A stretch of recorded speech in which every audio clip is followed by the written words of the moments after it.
नमस्कार, पटौदी की बात राधे पंडित के साथ।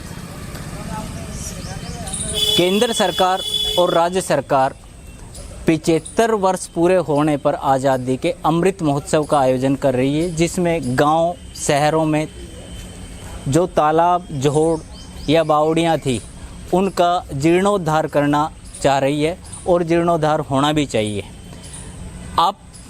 आज हम खड़े हैं पटौदी के रामझोड़ पर, जहां पर आज नगर पालिका द्वारा और तहसील कार्यालय के द्वारा नपत होनी थी। इस क्षेत्र की जहां पर हम खड़े हुए हैं वहां पर नपत होनी थी, लेकिन अभी तक यहां कोई कर्मचारी या कोई भी नहीं पहुंचा है। अभी फ़ोन किया तो उन्होंने कहा कि हमारी मशीन में कोई एरर आ गया है, इस वजह से हम नपत के लिए यहां पर नहीं पहुंच सकते हैं।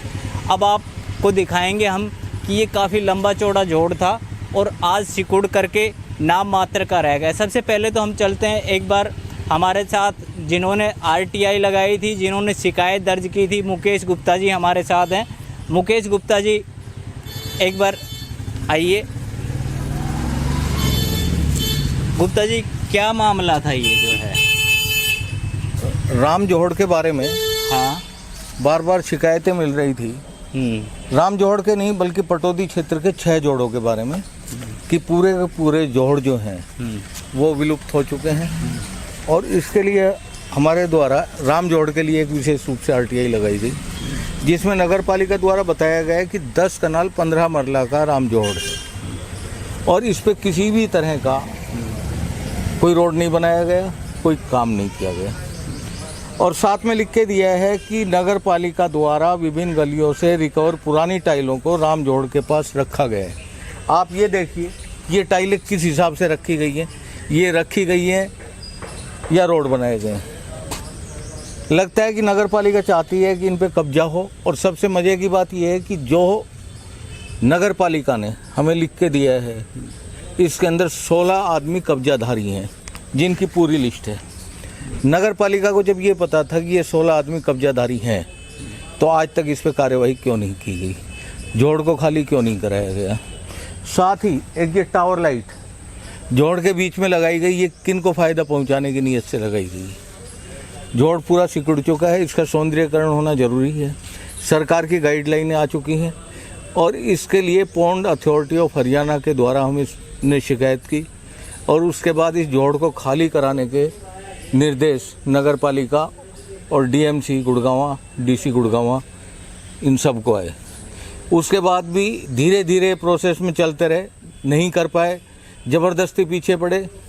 इनके द्वारा तहसीलदार को लिखा गया कि भाई पैमाइश के लिए हमें टाइम दिया जाए, और आज 8 तारीख को 11 बजे का टाइम दिया गया था। 10 दफ़े नगर पालिका को फ़ोन कर चुके हैं, 10 दफ़े गिरदावर को फ़ोन कर चुके हैं।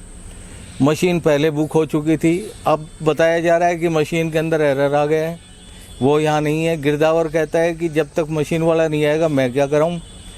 नगर पालिका कहती है कि हमारे कर्मचारी गुड़गांव मीटिंग में गए हुए हैं। तो ये टाइम किस लिए दिया गया था जबकि नोटिस जारी हो चुका था? आप बताइए, इस कंडीशन में हम क्या करें? अब आप आगे क्या कार्रवाई करना चाहिए? इसके लिए जिस ढंग से इन्होंने मिसगाइड किया है, इनके खिलाफ हम चाहेंगे कि पहले सख्त से सख्त पुलिस कार्रवाई हो, क्योंकि इन्होंने जानबूझकर जो जवाब दिया है मिसमैच है। वो ये टाइल रखी नहीं गई, रोड बनाया गया। नगर पालिका कहती है कि इसके अंदर खर्चा नहीं हुआ। तो आप बताइए, इस ढंग से रोड अगर जो बनाया है तो खर्चा भी 2 नंबर से दिया होगा, और ये हो सकता है कि जिनका कब्जा है उनको फ़ायदा पहुंचाने के लिए उन्हीं से पैसे लेके और ये रोड बनवा दिया। ये थे हमारे साथ मुकेश गुप्ता जी, जिन्होंने शिकायतकर्ता भी हैं, RTI एक्टिविस्ट भी हैं, जिन्होंने दस्तावेज़ प्राप्त किए हैं। और ये दस्तावेज़ों की कॉपी हमारे सामने है, आप देख सकते हैं, जिसमें 16 कब्जा धारक बताए गए हैं जिन्होंने इस पूरे जोड़ के ऊपर कब्जा किया है। उनको भी इन्होंने जो है चिन्हित कर रखा है, उसके बावजूद भी कोई कार्रवाई नहीं कर रहे हैं। अब उसके बाद हम आपको दिखाते हैं कि जैसे इन्होंने हमें बताया कि जोड़ का ये जो रास्ता है, ये जो जगह दिखाई गई है जहाँ हम खड़े हुए हैं, ये जोड़ के ऊपर खड़े हुए हैं, और आप देख सकते हो कि कितने बढ़िया तरीके से टाइलें बिछा करके, और सामने जो वो कब्जाधारक परिवार है उसको फ़ायदा पहुंचाने के लिए इस तरह से जो है टाइलें बिछाई गई हैं। और ये जो सारा क्षेत्र है जहाँ ये टाइलें बिछाई गई हैं ये झोड़ की हैं, जबकि 10 कनाल से भी ज़्यादा का ये क्षेत्र है।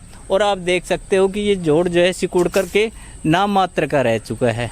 अब इस झोड़ के बीचों बीच आप देखोगे कि एक लाइट भी तैयार की गई है, लाइट लगाई हुई है, हाई मास्क लाइट।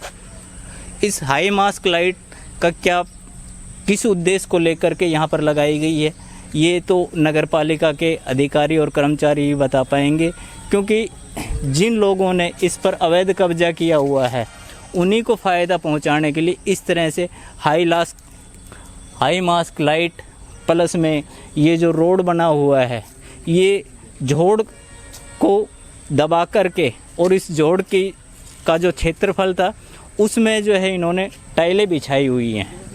अब आप देख सकते हो कि यहाँ जो मकान मालिक है इनको भी हालांकि नोटिस दिया हुआ है, इनको भी बताया गया है कि भाई ये जो एरिया है ये झोड़ के अंदर आता है।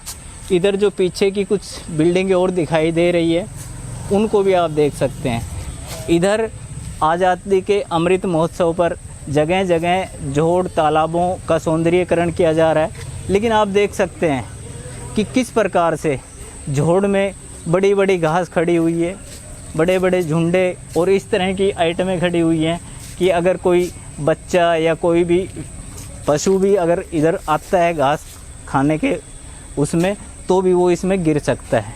आप देख सकते हो हम फ़िलहाल राम झोड़ पर खड़े हुए हैं और यहाँ पर काफ़ी लोग अपनी गाड़ियाँ जो है वो पार्किंग करने के लिए अब लगा दे रहे हैं।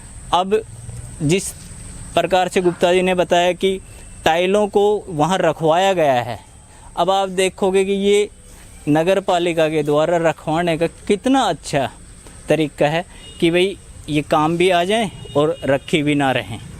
ये तरीके है, जबकि कहीं ना कहीं नगर पालिका के कर्मचारी और अधिकारियों पर इस चीज़ का अंदेशा जा रहा है कि उन्होंने जानबूझ करके अवैध कब्जाधारियों के फ़ायदे के लिए इस तरह के कार्य किए हैं। मैं शिवचरण के साथ राधे पंडित, 24 न्यूज़ NCR।